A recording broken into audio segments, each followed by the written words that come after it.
Bem, graças a Deus por estarmos mais uma vez aqui para juntos nós estarmos meditando nas Escrituras Sagradas. Para mim é um privilégio e uma bênção muito grande estar aqui nesta ocasião para expor as Escrituras Sagradas para aqueles que estão aqui presentes. E para mim também é uma satisfação imensa estar expondo as Escrituras para aqueles que vão nos ouvir através do YouTube. Agradeço por sua audiência e peço que o Senhor Jesus Cristo lhes abençoe grandemente. Peço uma bênção muito especial sobre a vida de todos que estão aqui presentes também, que o Espírito de Deus possa falar aos vossos corações e que Deus abençoe grandemente a todos os nossos inscritos aí no canal. E aqueles que ainda não se inscreveram, por gentileza, ajude a nós aí a crescermos um pouco mais. Se inscreva no nosso canal, clique no sininho das notificações, isso é muito importante para nós também, para que quando nós publicarmos alguma pregação nova, algum sermão novo, ou um vídeo simples, você fique por dentro das novidades que nós publiquemos em nosso canal. E também eu peço que você deixe o seu like ou o seu dislike, aqui você pode ter a sua liberdade, faça o seu comentário, interaja conosco, para que assim o YouTube possa entender que estes sermões que estão sendo publicados aqui neste canal estão sendo relevantes, estão tendo destaque, para que assim esta mensagem possa chegar a mais pessoas. Então eu conto aí com a participação de vocês, clique aí no like ou no dislike, como queiram. Faça seus comentários aí, para que assim nós possamos estar interagindo e para que o algoritmo do YouTube possa entender que estes vídeos que aqui são publicados estão tendo relevância, que vocês estão gostando, para que assim ele possa ser entregue a mais pessoas e assim como abençoou vocês, possa abençoar a vida de outras pessoas também. Então eu conto com vocês, que Deus lhes abençoe grandemente. Sem mais delongas, quem estiver com a sua Bíblia, por gentileza, abra aí na primeira epístola de João, no capítulo 5, de versículo 6 até o 12. E hoje nós estamos chegando aí no meio do capítulo 5, que é o último capítulo dessa primeira carta de João. Esta carta maravilhosa que já tem alguns meses aí que nós estamos abordando ela. E acredito que todos aqui presentes e aqueles que nos ouvem também através do YouTube têm tido uma grande bênção de aprendizado da Palavra de Deus. Então que o Espírito Santo possa nos ungir em mais esta atividade no nome do Senhor Jesus Cristo.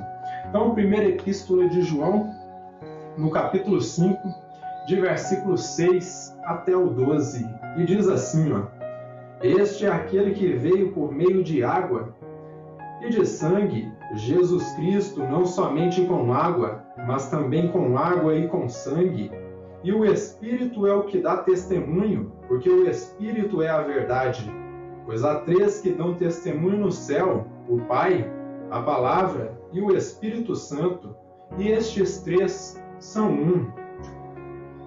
E três são os que testificam na terra, o Espírito, a água e o sangue. E os três são unânimes num só propósito.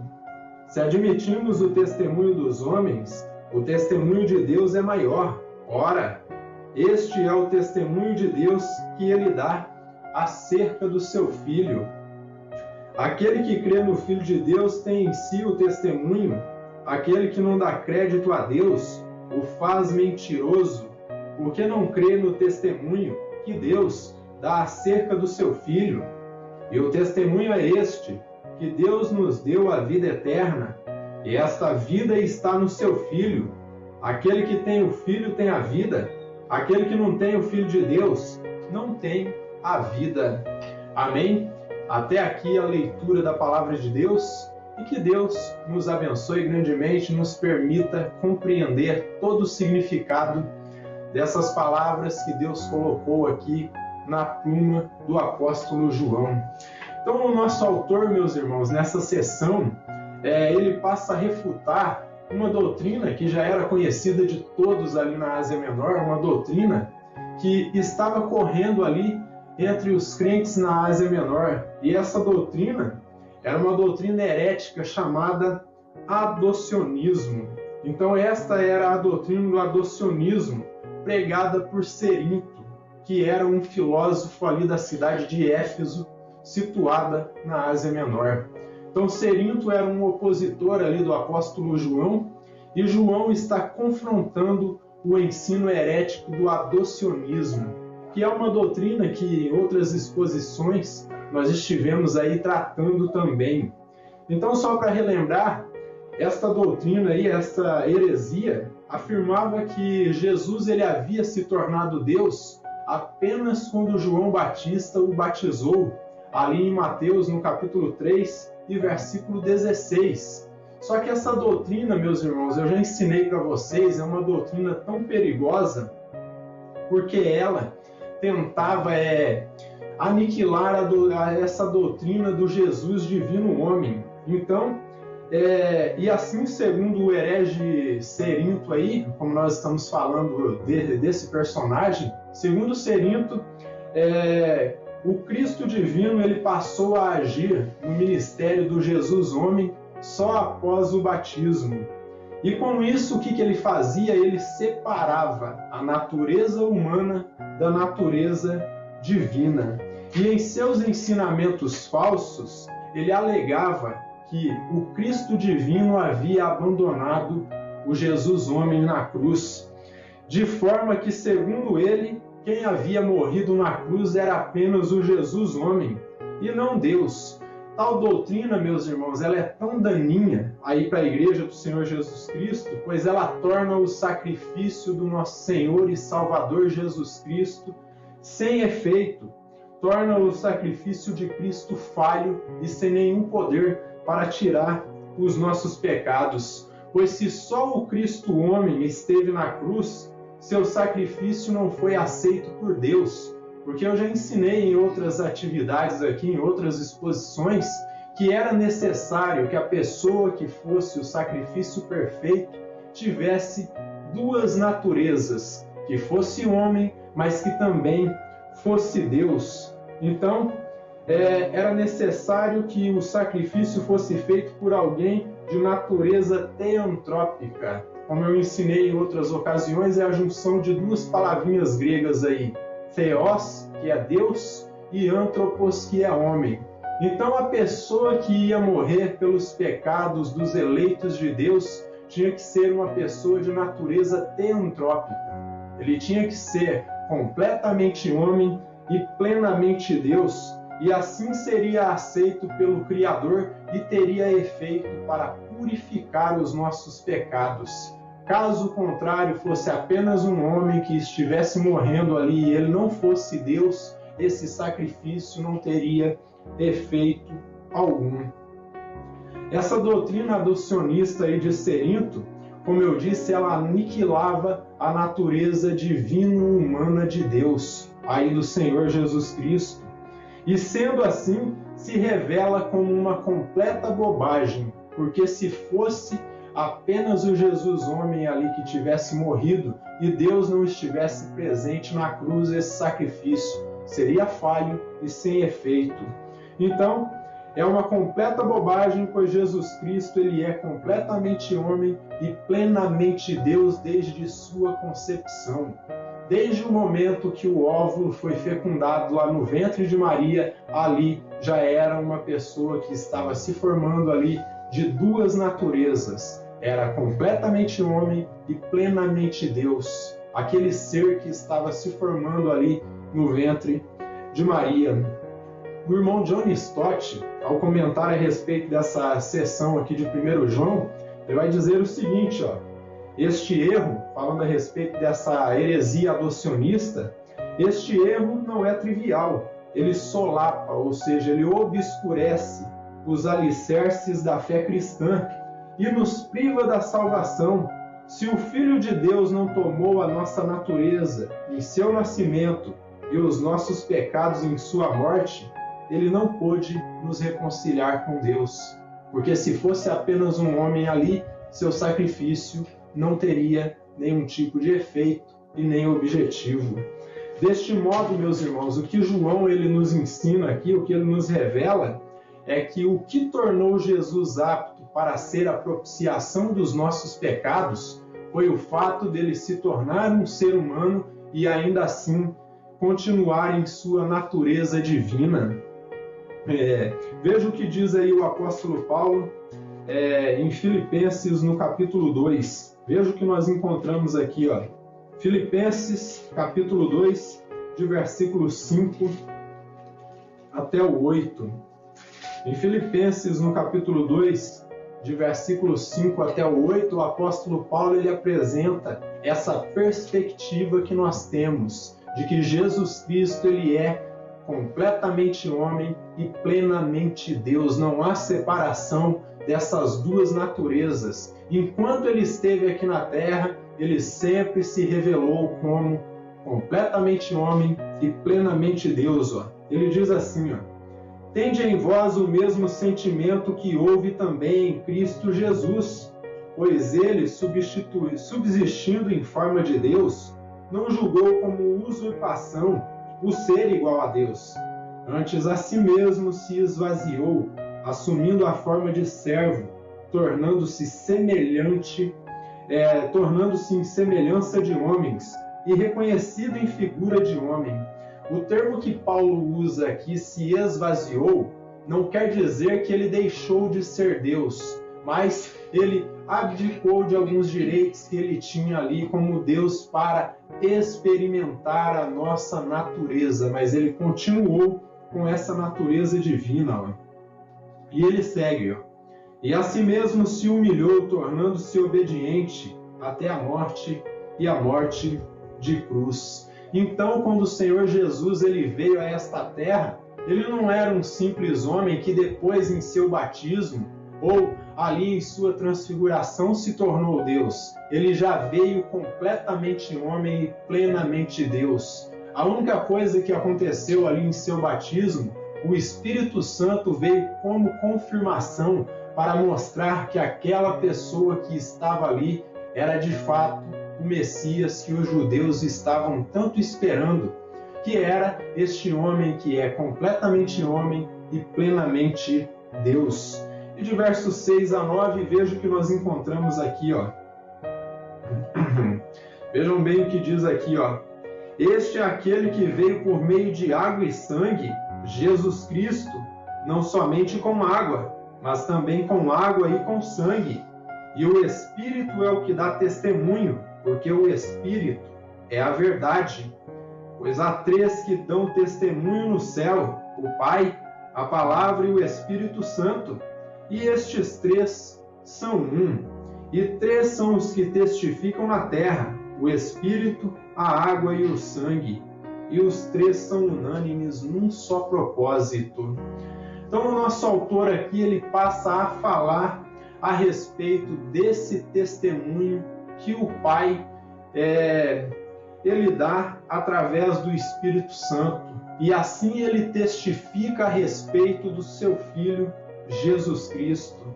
E com esses argumentos aqui, João ele ataca e repudia essa heresia adocionista aí dos docéticos. Esse ensino que, como eu disse, ele visava aniquilar a natureza divino-humana do Senhor Jesus. E por isso ele frisa a questão desse triplo testemunho aí. Que triplo testemunho? O testemunho da água, que, como nós vamos abordar aqui, refere-se ao batismo do Senhor Jesus, e o sangue, que fala de sua morte, e o Espírito, que veio sobre ele ali no batismo. De maneira que João ele questiona aí esse falso ensino dos docéticos, e com isso ele demonstra que esse ensino aí ele não se sustentava e ele era uma completa tonteria, como eu já ensinei um pouco mais para trás aí. Pois se fosse verdade que só o Jesus homem esteve na cruz ali e houvesse uma separação entre o Jesus homem e o Cristo divino, o Senhor Jesus haveria morrido à toa, porque era necessário que esta pessoa fosse de natureza teantrópica. Então, o seu sacrifício não seria eficaz. Mas Jesus ele é de fato completamente homem e plenamente Deus, e sendo assim o seu sacrifício é perfeitamente apto para tirar os nossos pecados. Abra aí em Hebreus, no capítulo 4 e versículo 15.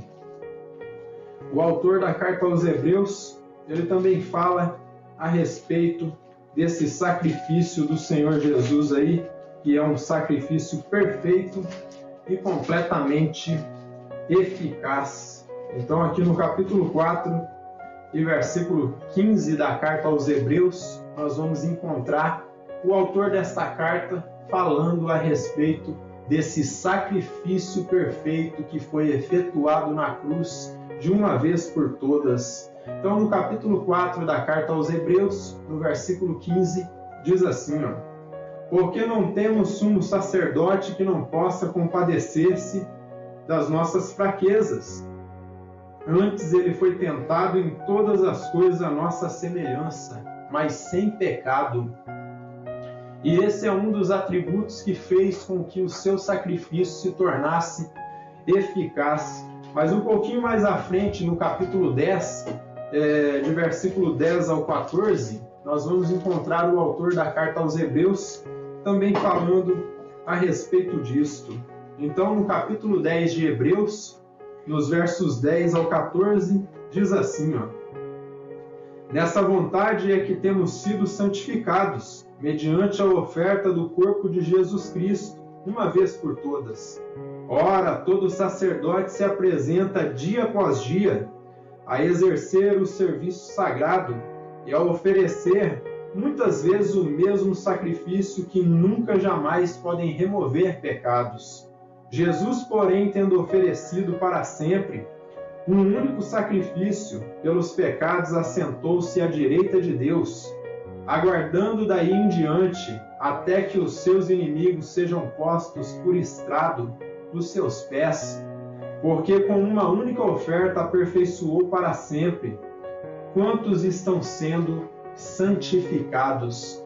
Então, o sumo sacerdote do Velho Testamento, muitas vezes ele tinha que fazer o mesmo sacrifício que era ineficiente, porque não produzia a retirada dos pecados. A única coisa que fazia era cobrir os pecados, e desta forma fazia com que o povo ficasse ali perdoado durante o período de um ano, e depois de um ano tinha que ser feito o mesmo sacrifício. Só que quando o Senhor Jesus, este homem de natureza divino-humana, veio e morreu por nós, uma vez por todas ele fez um sacrifício que perdura por toda a eternidade, porque ele não cobre o pecado, ele retira de uma vez por todas. Então, esse sacrifício é definitivo e não há sacrifício maior do que o dele e nem outro sacrifício que seja aceito diante de Deus. Desta forma, não há necessidade de um sumo sacerdote hoje literal, aqui um homem que possa sacrificar um cordeirinho para tirar os nossos pecados, porque o sacrifício já foi feito na cruz do Calvário há mais de 2000 anos, e ali foi liberado o perdão de Deus na cruz do Calvário. E desta forma é necessário que o ser humano reconheça os seus pecados e assim receba este sacrifício na cruz do Calvário. Eu gostaria de abrir um parênteses aqui e falar com vocês a respeito aqui dos versículos 7 e 8. Prestem bem atenção. Pois há três que dão testemunho no céu, o Pai, a Palavra e o Espírito Santo, e estes três são um, e três são os que testificam na terra, o Espírito, a água e o sangue. E os três são unânimes num só propósito.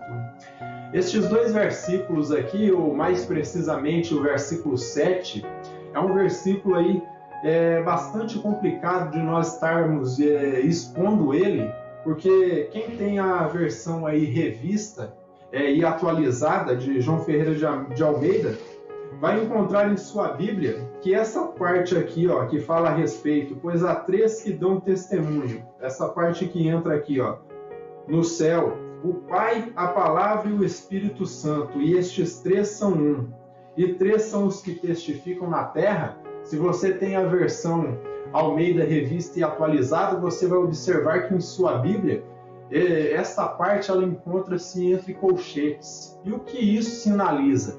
Sinaliza que este verso aí, ele é um verso bastante disputado. Então, por isso que ele é bastante complicado de nós estarmos expondo ele. Pois da forma que nós encontramos aqui em nossas Bíblias na atualidade, você não vai encontrar ele em nenhum manuscrito antigo do Novo Testamento. Nem nenhum manuscrito original você vai encontrar essas palavras aí, ó. Pois há três que testificam no céu, o Pai, a Palavra e o Espírito Santo, e estes três são um. E essa outra parte aqui, e três são os que testificam na terra. A forma que você vai encontrar ali nos manuscritos antigos do 3º e do 4º século, que são os maiores manuscritos e mais corretos que nós temos hoje, encontra-se da seguinte maneira: pois há três que dão testemunho, o Espírito, a água e o sangue, e os três são unânimes num só propósito.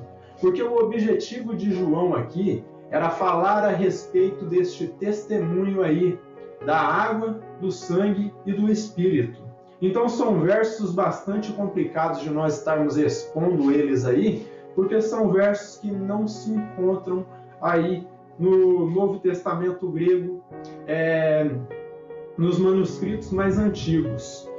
Em nenhum manuscrito grego anterior ao século XVI nós encontramos essas palavras aí. Os grandes manuscritos, como eu disse, são do 3º e do 4º século, e neles não aparecem essas palavras. Até a versão Vulgata Latina, que foi feita por Jerônimo, omitiu essas palavras, porque Jerônimo era um pesquisador da Bíblia, foi o teólogo escolhido ali pela Igreja Católica Romana para fazer a versão latina da Bíblia. E quando ele fez a sua pesquisa dos manuscritos, ele encontrou que esses versos não estavam aí no original. Então a versão original da Vulgata Latina de Jerônimo omite também esses versos. E nem os pais da igreja, como Irineu, eles não conheciam esses versos da forma que nós conhecemos hoje. Segundo William Barclay, a primeira pessoa que citou esses versos da forma que nós conhecemos hoje foi um herege espanhol chamado Prisciliano, que morreu aí no ano 385 depois de Cristo. Desta forma, em um tempo aí muito tardio, em um período muito tardio. E sendo assim, eu posso dizer com toda certeza que essa parte aí que está entre colchetes, ela não faz parte do original grego. E eu já vou explicar o que são essas palavras aí e o porquê que acabou entrando na versão de nossas Bíblias. É provável, meus irmãos, que essas palavras aí, e três são os que testificam no céu, o Pai, a Palavra e o Espírito Santo, foi uma citação de rodapé que um escriba fez ali quando ele leu esse triplo testemunho aí da água, do sangue e do Espírito, e ele ficou fascinado.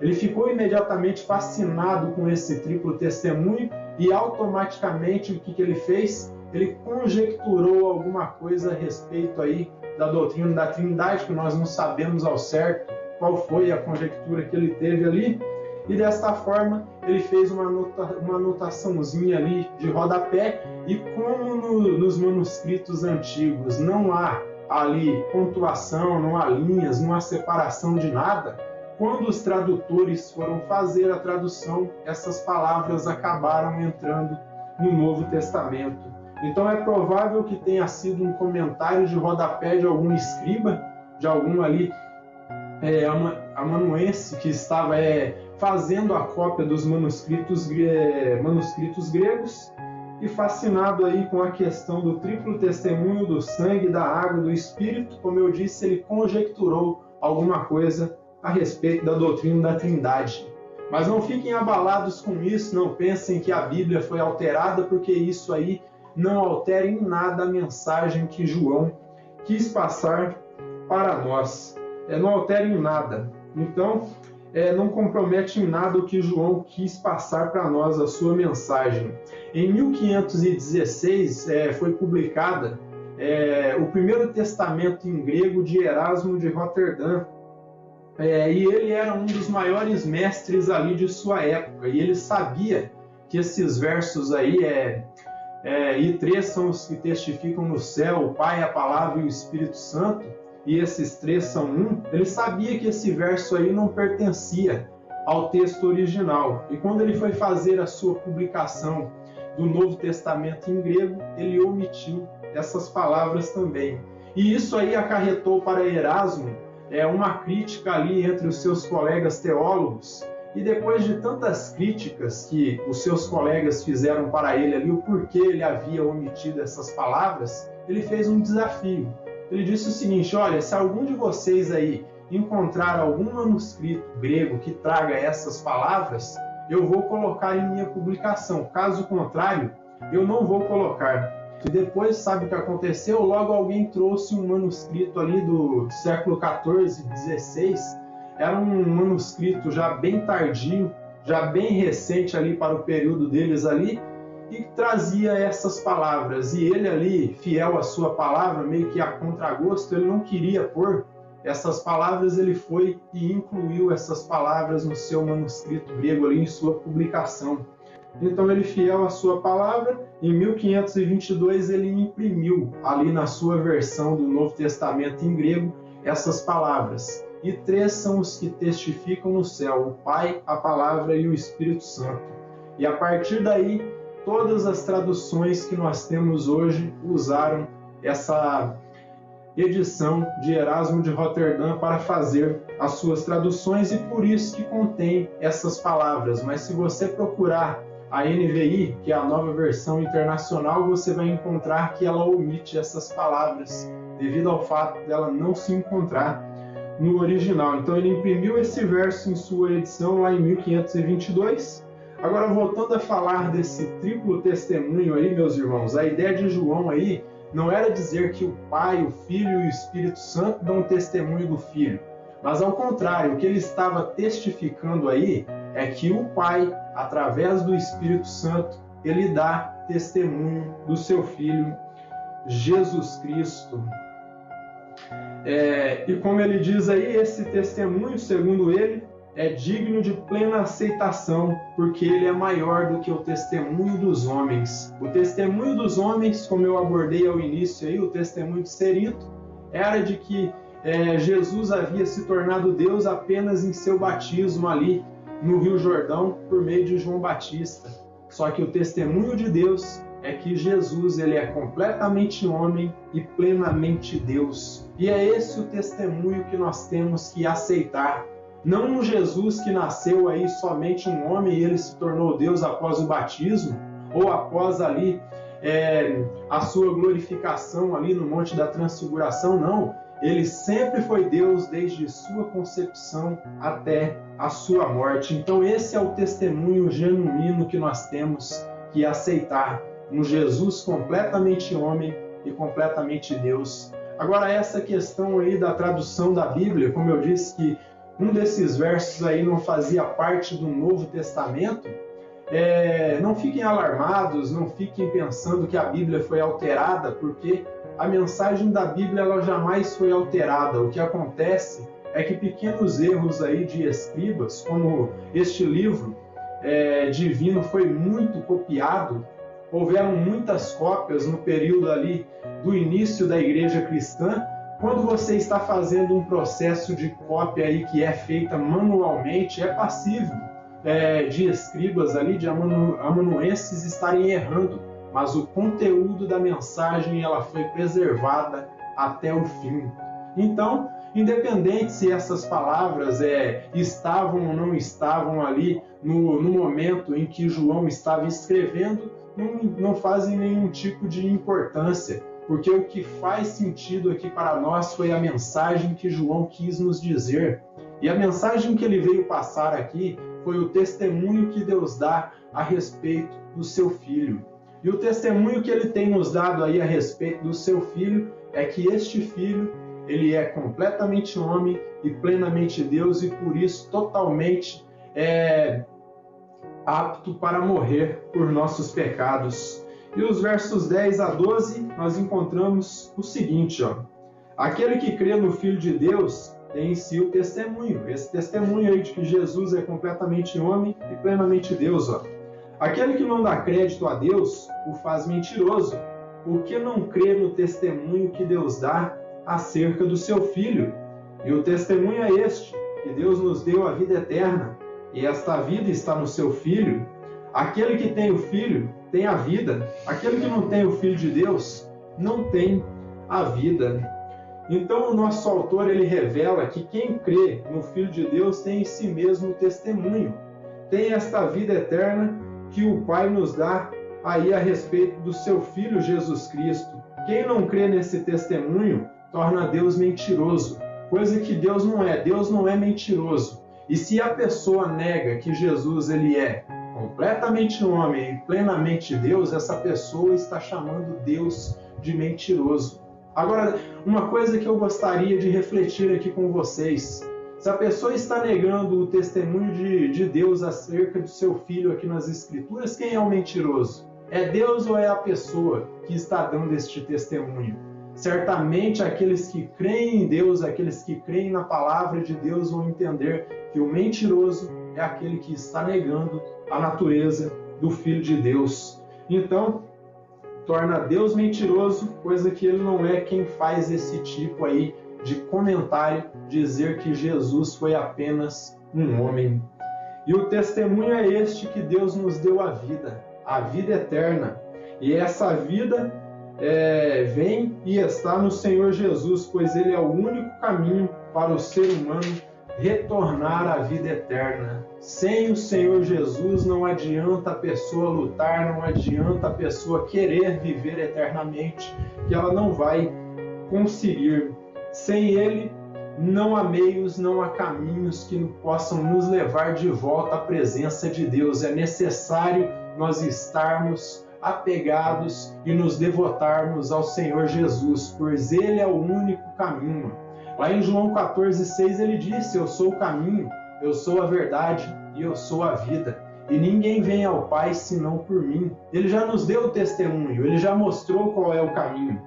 Então, não há meios ou caminhos que possam nos levar de volta à presença de Deus, pois como mesmo João ele disse, quem tem o Filho tem a vida, quem não tem o Filho de Deus não tem a vida. Veja o testemunho de Jesus aí em João no capítulo 10. Prestem bem atenção no que nós encontramos aqui. Em João no capítulo 10, de versículos 10 até o 11. Veja o que nós encontramos aqui. João capítulo 10, de versículo 10 até o 11. Ele diz assim, prestem bem atenção. O ladrão vem somente para roubar, matar e destruir. Eu vim para que tenham vida e a tenham em abundância. Eu sou o bom pastor. O bom pastor, ele dá a vida pelas ovelhas. E se você voltar um pouquinho no versículo 9, ele vai falar que ele é a porta. E aqui no capítulo 3, voltemos um pouquinho mais atrás aqui, no capítulo 3 de João, veja que nós vamos encontrar aqui no versículo 18. Quem nele crê não é julgado. Quem não crê já está julgado, porquanto não crê no nome do unigênito Filho de Deus. Então quem crê não é julgado, mas quem não crê já está condenado. E no verso 36, ele diz assim, por isso quem crê no Filho tem a vida eterna, o que todavia se mantém rebelde contra o Filho não verá a vida, mas sobre ele permanece a ira de Deus.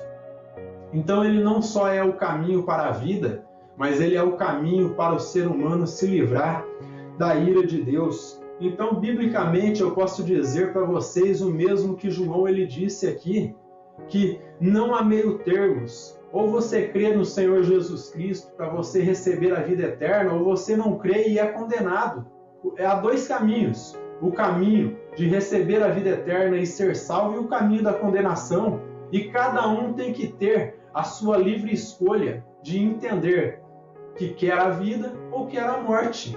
E desta forma você faça a sua escolha. Se você quer a vida, se você quer viver eternamente, você tem que optar por crer no Senhor e Salvador Jesus Cristo. Agora, se você quer viver esta vida aqui nesta terra, vida pecaminosa, vida que é passageira, viver por um tempo aqui e depois morrer, faça a sua escolha. mas o caminho para a eternidade e para retornar à presença de Deus se chama Jesus Cristo. Não há meio termos, não há outros caminhos, não há outras verdades que possam nos levar diante de Deus. Então, desta forma, eu já posso concluir com os seguintes ensinos que nós podemos extrair de tudo que João falou aqui. Então, como eu disse, o único caminho para a vida eterna é Jesus Cristo, de forma que a vida é encontrada nele. A vida não é encontrada, como eu disse já em outros ensinamentos aqui, não é encontrada em uma seita ou agrupamento religioso e tampouco em um líder humano, em um pastor. O caminho para a vida eterna nós encontramos no Senhor e Salvador Jesus Cristo. Os pastores aqui nesta terra têm o compromisso de encaminhar as pessoas no caminho correto, no caminho da vida, no caminho que é Cristo. Não encaminhar as pessoas para eles próprios. O caminho é Jesus Cristo. Então, nós não encontramos a vida em uma denominação, seita ou agrupamento religioso e tampouco em um líder humano. Nós encontramos no Senhor e Salvador Jesus Cristo. Ele é o único caminho para a vida eterna. O testemunho da Escritura é claro. Eu convido quem estiver com sua Bíblia a abrir comigo em João, no capítulo 1 e versículo 4. Veja o testemunho que é dado aqui a respeito do Senhor Jesus. Em João, no capítulo 1 e versículo 4, diz assim, a vida estava nele, e a vida era a luz dos homens. Então a vida estava nele, estava em quem? No Senhor Jesus, e ele é a luz dos homens. E se nós formos um pouco mais adiante, em João, no capítulo 7, e versículo 38 e 39, diz assim, prestem bem atenção aqui, em João, no capítulo 7, versículo 38 e 39, quem crê em mim, como diz a Escritura, do seu interior fluirão rios de água viva. E isto ele disse com respeito ao Espírito que haviam de receber os que nele crescem, pois o Espírito até aquele momento não fora dado, porque Jesus não havia sido ainda glorificado. Então ele falava a respeito do Espírito que viria sobre as pessoas, mas era necessário crer nele, como diz as Escrituras, para que rios de água viva pudessem fluir no interior das pessoas. E quando ele foi ali confrontado por aquela mulher à beira do poço de águas, ali no capítulo 4, aquela mulher samaritana, ele disse para ela, se você soubesse quem é que está pedindo água para você, você pediria água para ele, e ele te daria a água que jorraria para as fontes de água viva. E desta forma, ali ele se revela para ela que ele era o Messias, que ele era o Deus Todo-Poderoso manifestado em carne. Então não há meio termos, meus irmãos. O caminho, a verdade e a vida se chama Jesus Cristo. É esse o testemunho que Deus nos dá a respeito do seu Filho aqui nas Escrituras. Que, como eu disse, é um homem, é um ser que é completamente homem e plenamente Deus. E se nós formos aqui em João, no capítulo 20 e versículo 31, nós vamos encontrar João dizendo a mesma coisa, para que tenham vida, crendo no seu nome. Prestem bem atenção no que está dito aqui em João 20, versículo 31. Estes, porém, foram registrados para que creiais que Jesus é o Cristo, o Filho de Deus, e para que crendo tenhais vida em seu nome. E aqui nessa mesma primeira carta de João, ele vem dizer para nós também em um outro capítulo, que a vida eterna é encontrada no Senhor e Salvador Jesus Cristo. Então, desta forma, nós devemos entender que nós devemos nos livrar de todas essas amarras e mordaças humanas, porque muitos líderes humanos têm se levantado no mundo, e na maioria das vezes os líderes querem arrebanhar as pessoas para si.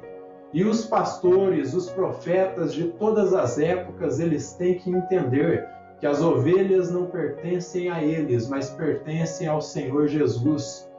E profetas verdadeiros e pastores verdadeiros não vão arrebanhar as pessoas, as ovelhas para si. Eles sempre vão estar encaminhando essas ovelhas para o redil do Senhor Jesus e pontuando que Ele é a única verdade, que Ele é a única vida e que Ele é o único caminho. João, aqui nesta sessão, nesse texto, ele falou a respeito aí do sangue e da água. A água, como eu disse anteriormente, fala a respeito aí do batismo de Jesus ali nas águas do Jordão. E o sangue, sem dúvida alguma, fala de sua morte ali na cruz do Calvário. A água fala do seu batismo, da confirmação de que ele era o Cordeiro de Deus, de que ele era o sacrifício genuíno, e depois o sangue fala de sua morte expiatória na cruz do Calvário. Então fala da morte de Cristo na cruz do Calvário, fato que nos revela que sem o Senhor Jesus este sacrifício não estaria completo. Era necessário que ele viesse aqui na forma de homem, que ele se revelasse entre os seres humanos e morresse por nós. Era necessário que ele fosse moído por nossos pecados e o peso dos nossos delitos fosse transferido para ele, e assim recebesse o castigo que nos trouxe a paz, e para que assim nós pudéssemos ter vida. Então, a sentença de morte era nossa, e ele se torna o nosso substituto, a morrer por nós em nosso lugar, e através dessa morte tão cruel do Senhor Jesus, nós tivéssemos os nossos pecados e delitos tirados de nós e transferidos para ele na cruz. Então recebêssemos vida. Antes nós estávamos mortos em nossos pecados e delitos, mas hoje nós somos libertos desses primeiros pecados e delitos por causa dessa morte de Jesus. Então, antes nós éramos inimigos de Deus, hoje nós somos amigos, os melhores amigos do Senhor Deus, por conta do elo de ligação que nós temos com o Pai através do Senhor Jesus. Paulo ele vai dizer que não há nenhum mediador entre Deus e os homens. Jesus Cristo é o único mediador entre Deus e os homens. Então, mas agora, mediante esta cruz, fomos reconciliados com Deus por meio desse sangue, é que nós fomos reconciliados na presença de Deus. Abra em Romanos no capítulo 5. Eu já estou caminhando aqui para a conclusão. Hoje foi bem mais um estudo aí das Escrituras que nós estamos tendo. Este sermão foi preparado para que vocês pudessem entender o conteúdo completinho do que João estava querendo dizer aqui, porque diante dessas palavras que foram faladas por ele aqui, há inúmeras interpretações, mas há uma interpretação correta e foi essa que eu quis abordar aqui. Então, em Romanos 5, de versículo 8 até o 11, diz assim, mas Deus prova o seu próprio amor para conosco, pelo fato de ter Cristo morrido por nós, sendo nós ainda pecadores. Logo, muito mais agora, sendo justificados pelo seu sangue, seremos salvos da ira. Seremos salvos por ele da ira. Porque se nós, quando inimigos, fomos reconciliados com Deus mediante a morte do seu Filho, muito mais estando já reconciliados, seremos salvos pela sua vida.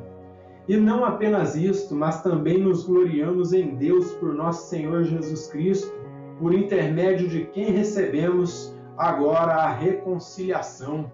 Então, o fato de Cristo ter morrido por nós na cruz do Calvário, ele estava nos oferecendo sim vida eterna, mas outra coisa que ele estava oferecendo para nós ali era a reconciliação com o Pai, porque como vocês ouviram aí, esse testemunho que é dado na Escritura aí demonstra que Cristo ele veio como propiciação dos nossos pecados, sim, veio para nos dar vida eterna, sim, mas ele também veio para nos livrar da ira divina e para nos colocar em completa união com o Pai.